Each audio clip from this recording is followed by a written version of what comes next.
Good morning, anak. Good morning, mga anak ko.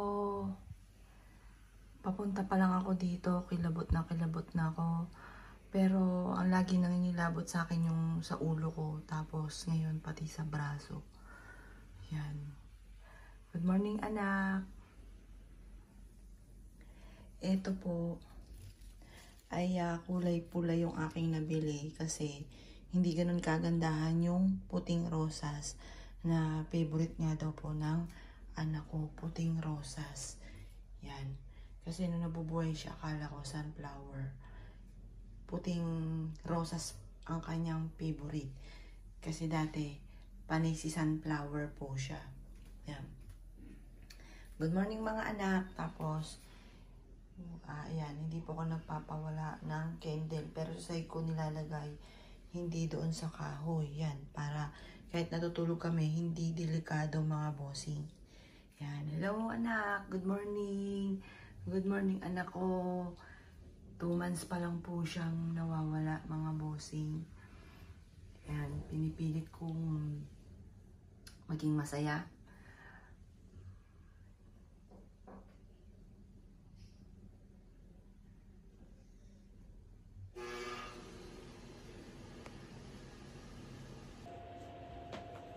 Hello po mga bossing, ito po ma-share ko lang.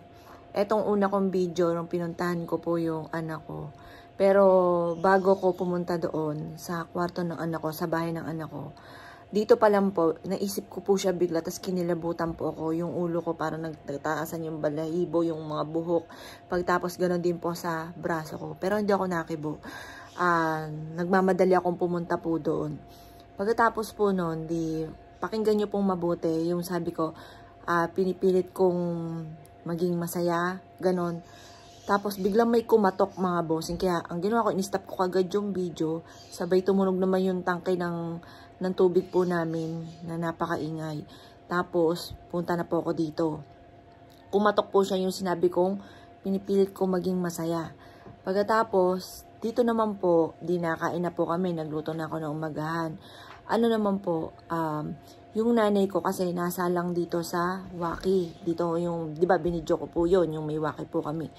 Ngayon, sabi ng nanay, kung ako daw yung nakasilip doon sa bintana, sa may pintuan, parang nasa labas po siya kasi nasa labas yung nanay. Kasi magsasabi nga po na buksan ko yung pintuan doon sa kabila at magwawaki po siya.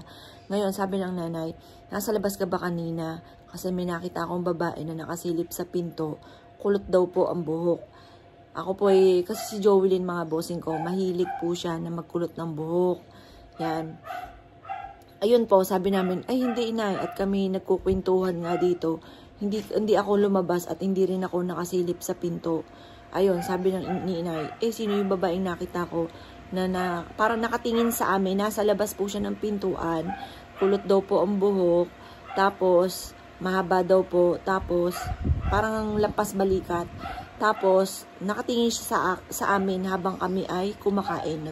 Ayun, sabi niya kasi meron kaming overlooking, yung malaki nga pong bintana. Ayan, yung bintanang yan, pahaba po yan dyan. Yan, tagusan ng tingin po niyan doon sa kabilang pintuan kapag dumungaw ko. Pero hindi sila magkatapat. Parang kapag dumungaw ka ganyan, makikita mo rin yung kabilang pinto. Ayun, sabi nga ng inyong nanay, sino daw po yung babaeng nakasilip sa may pinto kung dumating na daw yung kapatid kong si Sandra. Anong oras pa lang po noon? Mag-aalas 8 pa lamang. Ang kapatid ko po dumarating yun, 9 or 10. Ang baga, sumtok sa buwan ng napakaaga po yun na dumating. At saka kami ng tatlo ang nagkukwentuhan. Baga, yung mga oras na yun, mga bossing, talagang sobrang kilabot ko po na ganoon din ang aking mister. Dama namin yung presensya ni Jovelyn ay naandito lang po mga bossing.